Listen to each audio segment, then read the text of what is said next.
Boa tarde. Inicialmente eu gostaria de agradecer o convite da comissão organizadora e a gente vai falar um pouquinho sobre o uso da ventilação não invasiva no pós-operatório, indicações e limitações.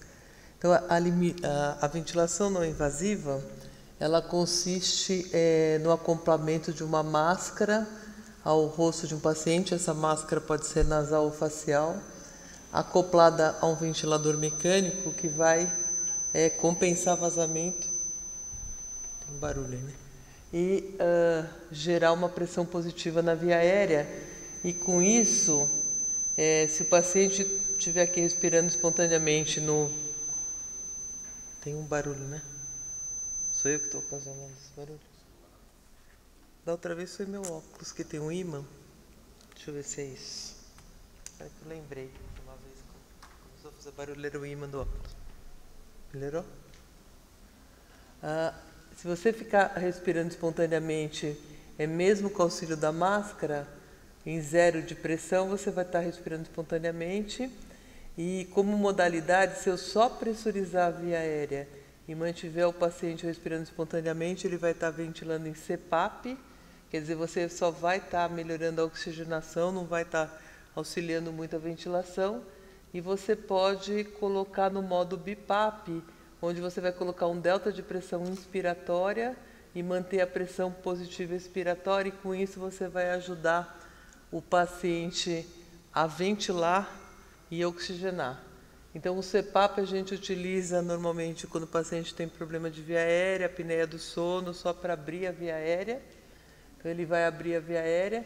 E o BiPAP, com pressão positiva inspiratória, vai aumentar a ventilação, descansar a musculatura inspiratória e aumentar a oxigenação.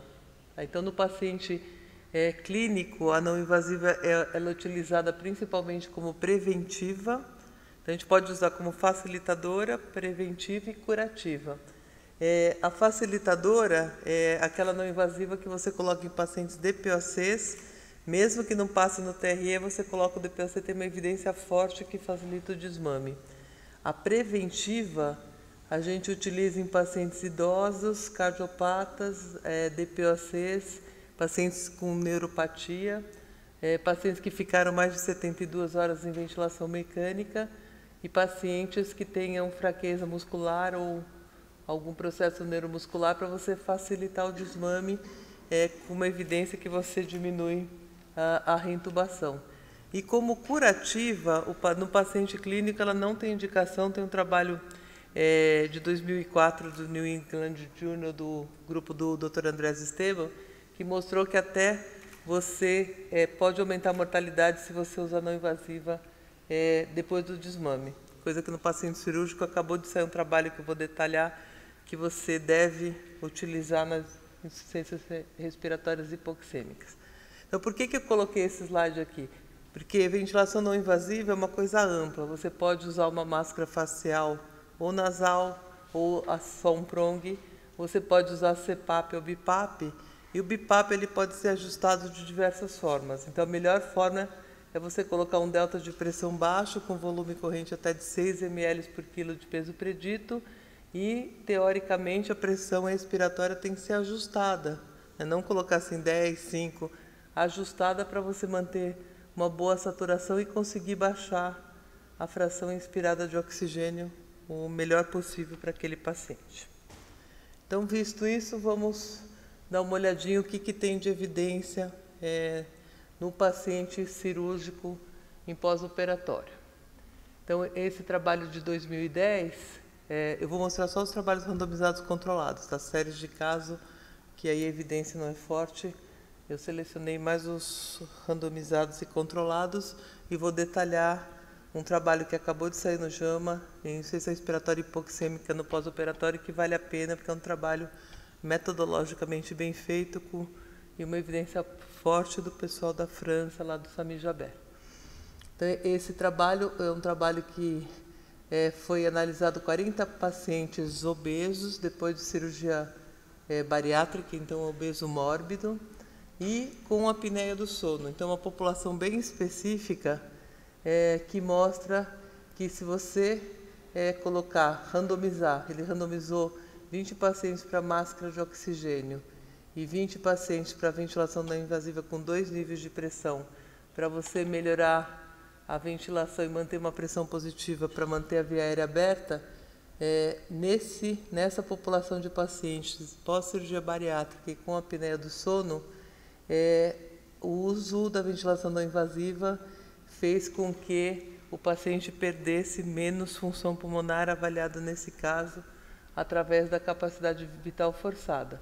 Tá? Então ele só fez um trabalho mais fisiológico que mostrou que você pode utilizar a ventilação não invasiva para o paciente não perder função pulmonar após o procedimento cirúrgico. O segundo trabalho é onde tem alguma evidência que a gente deve usar a ventilação não invasiva no pós-operatório.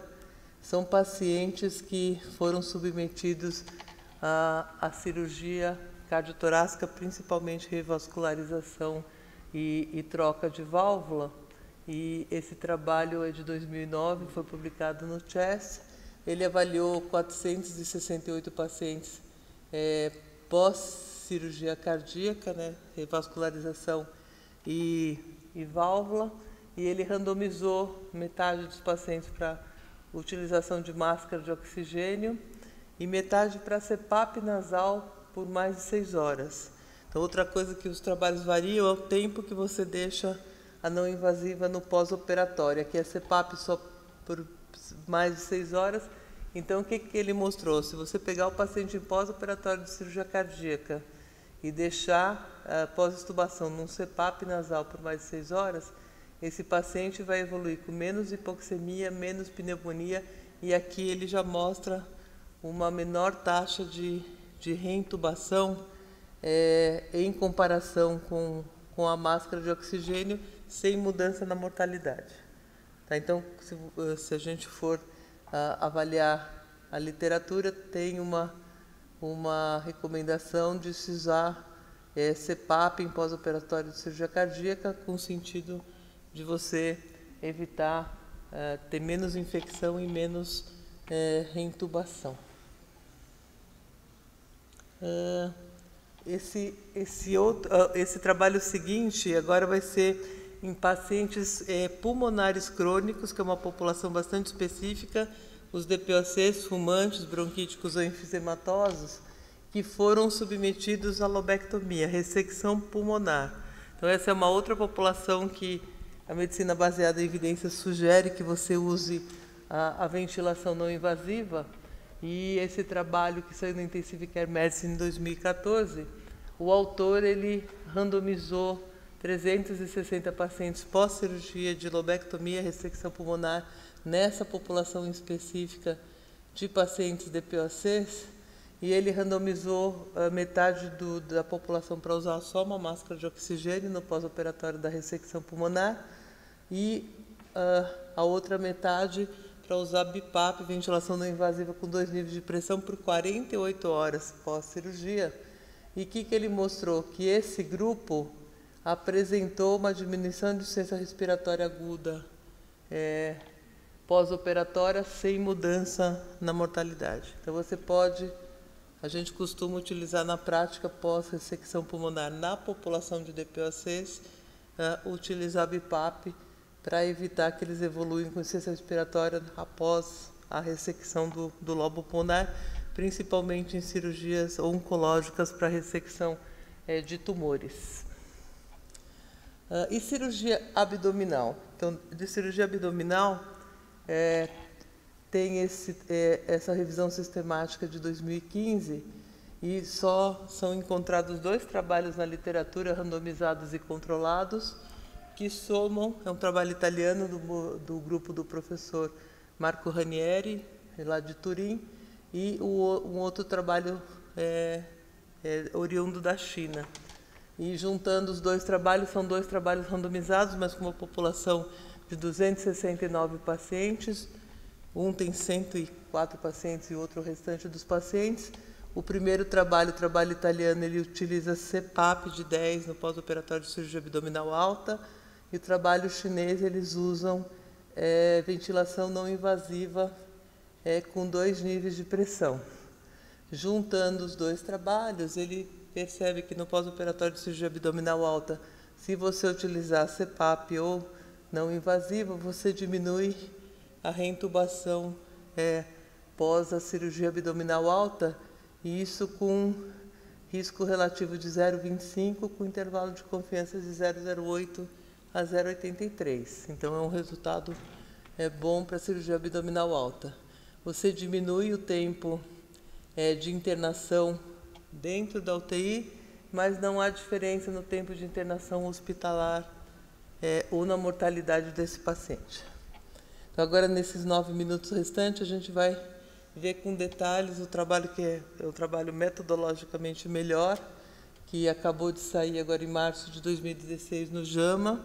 Então, acho que esse trabalho vale a pena a gente discutir um pouco melhor, que é o efeito da ventilação não invasiva na reintubação em pacientes com insuficiência respiratória hipoxêmica, que se seguiu após a extubação dos pacientes pós-cirurgia abdominal alta até 1 semana depois do episódio de extubação pós a cirurgia. Tá? Então, é uma população de pacientes que, do ponto de vista clínico, geralmente a gente não indica, que mostrou até que piorou o prognóstico, mas a gente vai ver que no paciente cirúrgico, pós-cirurgia abdominal alta, que desenvolve insuficiência respiratória hipoxêmica até 1 semana, você deve utilizar, porque vai diminuir o tempo de reintubação. Então, aqui vou detalhar esse trabalho um pouquinho mais para a gente ver, porque é um trabalho metodologicamente bem feito. Então, eles triaram 535 pacientes e eles excluíram 235 por diversos motivos e foram randomizados 300 pacientes, então um número razoável de pacientes, para usar somente oxigenoterapia pós-extubação da cirurgia, e 150 foram randomizados para receber ventilação não invasiva, e no final 145 nesse grupo foram incluídos na análise do objetivo primário e 148 nesse outro grupo. Então, aqui vamos ver o trabalho com mais detalhes. Então, 145 pacientes receberam oxigênio pós-extubação na cirurgia pós-cirúrgica e ventilação não invasiva com 2 níveis de pressão. Então, a média de idade desses pacientes era perto de 64 anos e 61% tinha acima de 60 anos. A maior parte desses pacientes eram homens e tinham um índice de massa corpórea perto de 27. Eles tinham um Apache de cerca de 33 e um SOFA ao redor de 4,5. Então, eram pacientes não tão tranquilos assim. De condições comorbidades, 26% eram fumantes, 18% tinham algum abuso de álcool, 11% usava alguma droga psicotrópica, que é essa população que foi submetida à cirurgia. Quase 50% dos pacientes eram hipertensos, 11% tinha algum sinal de isquemia cardíaca e cerca de 3% pacientes com insuficiência cardíaca crônica. DPOCs, que é uma população de risco também, cerca de 15%, avaliando os 2 grupos, um pouquinho mais nesse grupo da não invasiva. Insuficiência renal crônica ou doença renal crônica, perto de 5%, 20% de pacientes cirróticos, 50% da população era uma população que tinha uma comorbidade de câncer, que também é uma população mais acometida, e 22% tinham sepsis também. Então, eram pacientes com um Apache relativamente alto, um SOFA relativamente alto, uma população com bastante comorbidade, 50% com câncer, que é essa população que acaba sendo submetida a procedimentos cirúrgicos. O que temos de interessante? Tinha uma frequência respiratória no momento da extubação de 28, então pacientes que estavam um pouquinho mais taquipneico, hemodinamicamente estáveis, com nível de hemoglobina ao redor de 11, que é um nível de hemoglobina bom, que isso pode também interferir. E eles, 51% nas duas populações eram cirurgias eletivas e 48% cirurgias de emergência. Então, tem um mix aí de cirurgias eletivas e cirurgias de emergência. Então, o tipo de cirurgia a que esses pacientes foram submetidos são